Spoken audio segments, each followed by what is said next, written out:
Termasuk ciri ahli surga itu apa? Wajhun malihun. Wajahnya itu ceria, nggak jembureng. Bukan cantik atau ganteng. Kalau cantik atau ganteng itu udah nasib, bawaan pak. Nak wong tuane wajahnya elek ya anaknya hancur. Itu sudah bawaan, nasib. Apalagi sudah jelek, duduk di tengah-tengah orang cantik, jeleknya itu semakin ketara. Maka yang disebut dalam hadis wajhun malihun, wajahnya itu ceria.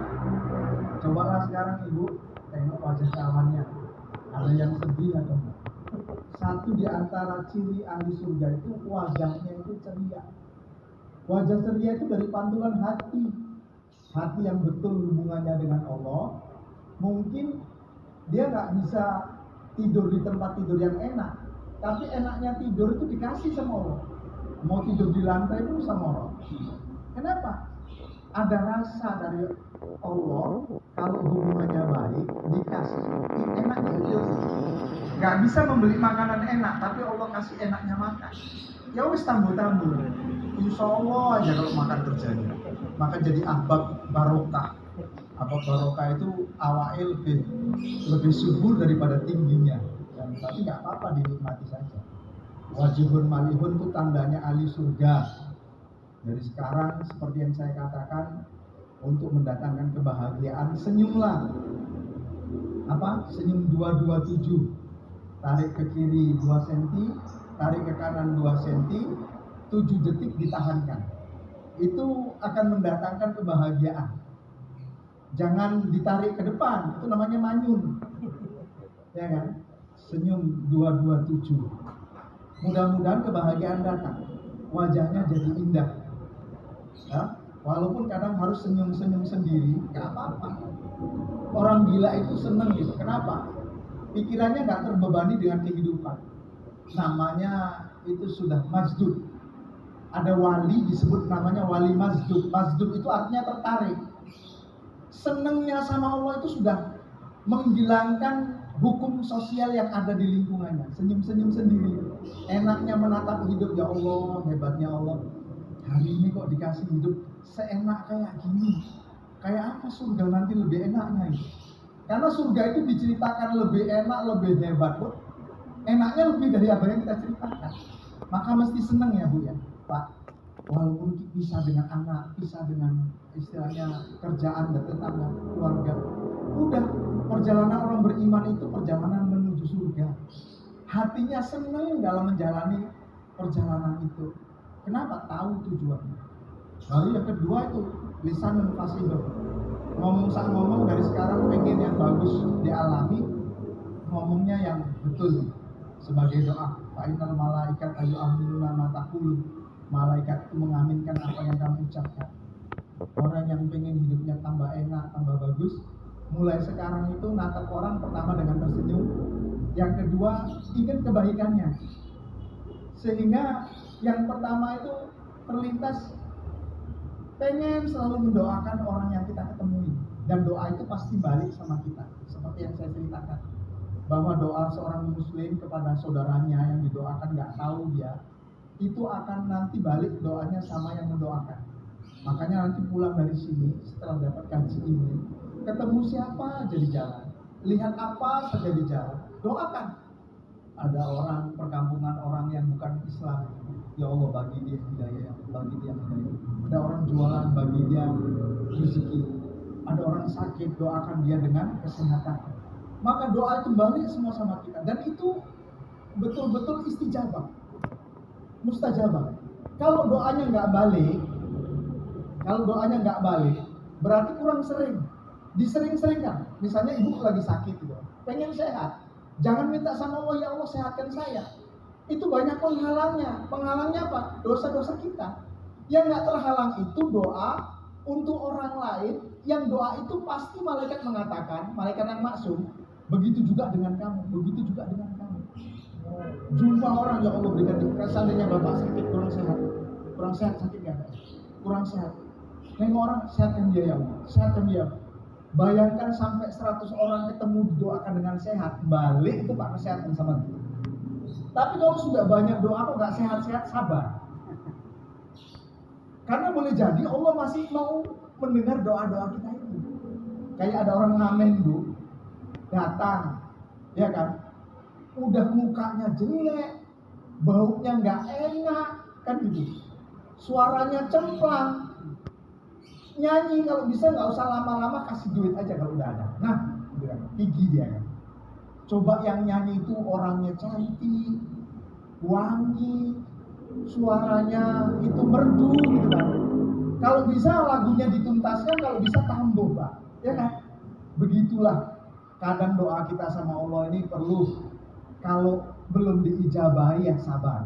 Tapi kalau cepat dikasih, jangan seneng. Boleh jadi kita ini orang jelek di hadapan Allah, kan gitu. Makanya lisan kita ini mesti positive thinking, positive feeling, dan positive motivation. Apa itu positive thinking? Ngomong ya disusun supaya ceritanya bagus. Ketemu orang itu pasang wajah 227, senyum dulu, ya kan? Baru eneng ngopo yuk, kan gitu kan. Cerita. Dan ceritanya itu udah menyenangkan saja. Yaitu lisanun fasihun. Karena lisan ini adalah gambaran hati. Hati itu kayak wadah. Kalau isinya itu minyak wangi, kapan terbuka tutupnya wangi yang tercium, kan gitu. Tapi kalau isinya bangkai, kapan terbuka ya bau bangkai yang muncul. Hati itu kalau istilahnya memang orangnya nggak bener, yang keluar dari mulut itu payah, untuk lurus itu payah Pak. Nengok orang hitam, dia ngomong hitam itu nggak mantep. Kalau hitam itu kan sudah istilahnya jujur. Dia bilang bukan kau hitam kali, itu enggak. Kok geseng kali sih ke GSS. Geseng sak sinit-sinit. Wah, astagfirullah. Itu hatinya jelek, yang muncul untuk bagus itu payah. Tapi kalau hatinya bagus, nengok orang itu ya bagus. Enggak cukup mengatakan dia itu bagus itu kan. Kamu ini luar biasa. Kenapa? Hatinya bagus, pasti yang muncul itu sesuatu yang enak didengar. Makanya orang ngomong itu jangan nggak punya rem, atau punya remnya rem pakam. Tahu rem pakam Pak? Ngeremnya di Tanjung Merawa, berhentinya di Pakam. Artinya gini, kok tak omong gitu, itu rem pakam gitu kan. nya terlalu jauh untuk berhenti. Maka ingat ya Bu, setiap yang diucap itu jadi doa, dan paling parahnya itu harus dipertanggungjawabkan di hadapan Allah. Nggak bisa ditarik. Makanya orang ngomong itu kayak orang nembak seharusnya. Dikeker dulu, baru platoknya diletupkan. Jadi kalau udah usaha ngeker diletup nggak kena, ya nggak apa-apa. Namanya udah usaha. Dipikir dulu baru diomong. Karena kalau diomong dulu baru kok tak omong, itu nggak bisa ditarik. Ujung-ujungnya menjadi doa. Nah, jadi itu ciri ahli surga. Wajahnya itu ceria, ngomong itu bagus. Baru yang ketiga itu yaitu qalbun yadun sakhiyun. Yadun sakhiyun itu orangnya suka empati, suka peduli. Ini sudah jadi ahbab lama, tetangganya sakit, sampai mau digotong pun dia nggak ngerti itu. Apa lah gitu kan. Kita semakin belajar di tablik ini, semakin dalam dengan ikramul musliminnya, luar biasa kehidupan yang akan diberikan Allah terhadap kehidupan kita Pak. Ini kadang kita sudah belajar agama, ikramul muslimin diulang-ulang, buku 6 sifat itu sampai koyak-koyak, tapi sampai koyak baju ini tetangga pun nggak peduli Pak. Kalau ada sakit tetangga, kita sudah belajar, paham bahwa mengunjungi orang sakit itu memudahkan kita untuk bisa bersyukur. Mengunjungi orang sakit itu didoakan oleh 70.000 malaikat dengan kebaikan, dan itu luar biasa. Tapi nggak diamalkan, ya nggak jadi apa-apa. Maka mulai dari sekarang kita tanggap bahwa yadun sakhiyun menjadi ciri ahli surga. Nolong orang itu berarti nanam supaya kita itu ditolong Allah. Hari ini kalau nggak nanam, kapan mau panen? Yang penting nanamnya itu betul Pak. Nanam jagung 1 akan panen 2 tongkol yang isinya banyak bijinya. Kalau nanamnya betul, ya enggak? Ikan ini turun nggak ratu, ceng lah. Nanam jagung itu kalau betul nanti bisa hasilnya lebih dari 1 tongkol, dan 1 tongkol itu isinya ratusan jagung kan.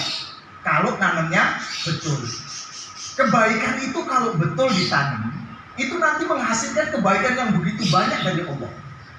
Caranya ya kalau nanam jagung itu taruh di tanah, jangan dipegangi. Nanti dipegangi di tangan aja ya, gak tumbuh-tumbuh. Kalau buat baik, betul-betul dilepaskan. Jangan diingat-ingat.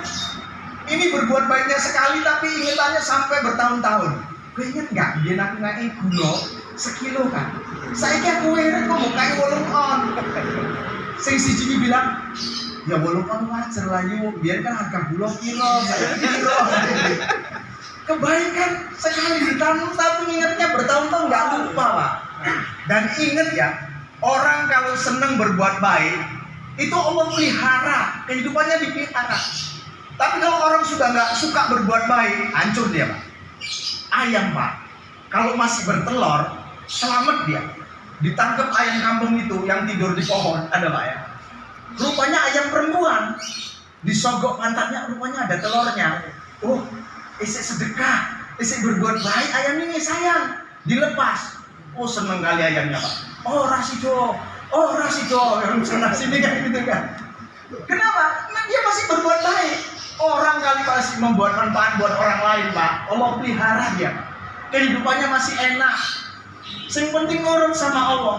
Kalau berbuat baik yang betul, ikhlas kayak nanam tadi, taruh di tanah. Jangan dipegangi, digondeli, diinget-inget.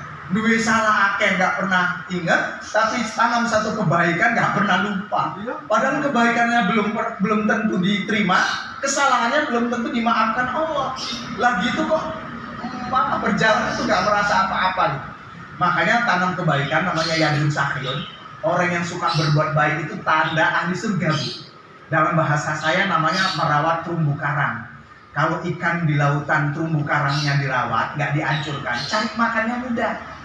Kalau kita selalu merawat kebaikan, nisab dijaga, ya kan, kemudian sholat 5 waktu dijaga, menolong orang lain itu merupakan perkara yang menyenangkan. Jangan dihitung-hitung. Nanti Allah ngasih kita pun nggak hitung-hitung. Arak nandi aja dikasih kecukupan. Mau apa saja Allah beri. Kenapa? Dia pun menolong orang itu nggak hitung-hitung Pak. Maka ada istilah bahasa saya, bahasa Jawa tuh ada namanya kickback. Kick artinya nendang, back itu balik, tendangan balik. Kalau kita tendang bola ke dinding, semakin kuat, semakin baliknya kuat. Jadi kalau orang menanam kebaikan semakin ikhlas, kebaikannya itu luar biasa baliknya Pak. Cirinya begitu, lepaskan karena Allah. Kalau bisa nanam jagungnya itu digecek Pak, digecek tahu kan orang Jawa. Kemudian taruh di lubang itu, umpetinnya cuma diuruk dengan tanah supaya nggak dikeker sama burung, supaya nanti dia tumbuh. Kalau kita orangnya sifatnya suka payah jaga amalan riya, nggak bisa ikhlas dalam kebaikan, sebaiknya amalan itu dibuat dengan sembunyi-sembunyi, ya kan? Dan jangan diceritakan. Diceritakan itu cuma satu sebabnya aja, karena mau dakwah. Kalau nggak niatnya karena dakwah, nggak usah diceritakan. Sebab bahaya. Kadang kita ungkit, maka itu nggak menjadi tumbuhan yang mau dipanen di surganya Allah. Dan tanda ahli surga yang keempat, nah, itu adalah qalbun taqiyun. Hati yang takut sama Allah. Saat bersama atau saat sendiri, ukurannya adalah dilihat Allah. Bahwa perjalanan ini bukan perjalanan yang tidak dipantau oleh CCTV Allah dengan catatan malaikat. Setiap hari Kamis dan hari Senin seperti ini, orang-orang beriman itu diampuni dosanya oleh Allah ilal mujahirin, kecuali orang yang mujahirin. Orang mujahirin itu orang yang menceritakan dosanya yang lalu, yang sudah ditutupi Allah, malah diceritakan. Makanya Bu, walaupun kita dulu punya masa yang nggak enak, itu ditutupin. Jangan sudah ditutupi Allah, ketemu sama orang malah kamu jari. Itu dosanya di hari Kamis nggak dapat pengampunan. Dan dosa orang yang masih punya dendam. Ini punya dendam sama orang lain, ya itu tanda orang nggak bagus, Pak. Dendam itu menyebabkan dia nggak mendapat pengampunan. Pala. Kenapa harus pala sama orang lain? Toh nggak semua itu terjadi kecuali diizinkan Allah. Kalau itu didatangkan Allah menyebalkan kita, ingat bahwa saya salah, ampuni saya, terus saya siap memperbaiki diri. Gimana Pak? Saya salah ya Allah, ampuni saya siap memperbaiki diri. Orang yang tambah hari tambah baik dengan minta ampun sama Allah, pasti keadaan itu gak pernah disalahkan. Sekalipun dimaki-maki. Kenapa? Sifat tawadhunya sudah muncul. Apa itu sifat tawadhu? Kun pitahta aqdaminas. Jadilah kamu di bawah telapak-telapak manusia. Artinya apa? Mau disepak orang pun sudah nggak kena sepak karena memang sudah di bawah telapak. Artinya yang bisa menaikkan dan menurunkan derajat orang itu bukan orang lain, tapi Allah. Sehingga nggak pernah sakit hati dengan orang. Kenapa? Karena sifat tawadhu yang Allah berikan dalam kehidupannya mengangkat derajat dia di sisi Allah Subhanahu wa Ta'ala. Makanya istilahnya qalbun taqiyun itu hati yang senantiasa takut kepada Allah akan menghasilkan ya orang-orang yang akan menarik daripada pertolongan Allah dalam kehidupan dunia sampai akhiratnya Allah Subhanahu wa Ta'ala.